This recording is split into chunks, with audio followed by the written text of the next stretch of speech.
இடி is crossing all limits, you are totally violating the federal structure of the கண்ட்ரின்னு சொல்லியிருக்காங்க. The supreme கோர்ட்டோட இது observation. இதுக்கு enforcement directorate கண்டிப்பாக ஒரு சப்மிஷன் கொடுத்து தான் ஆகணும். என்ஃபோர்ஸ்மெண்ட் டைரக்டரேட் என்னென்ன விஷயத்துக்கு சப்மிஷன் கொடுப்பாங்க?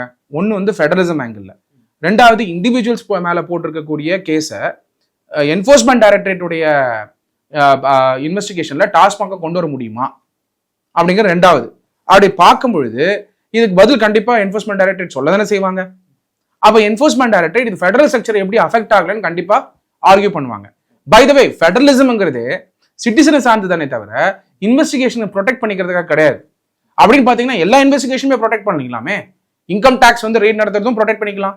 ஜிஎஸ்டி சிஜிஎஸ்டி வந்து ஸ்டேட்டுக்குள்ள நுழைஞ்சு ஒரு ரெய்ட் நடத்துறாங்க, ஒரு இண்டஸ்ட்ரியல்ஸ் மேலேயோ யாராவது ஃபேக் இன்வாய்ஸ் அடிச்சிருக்காங்கன்னா அதையும் ப்ரொடெக்ட் பண்ணிக்கலாம்.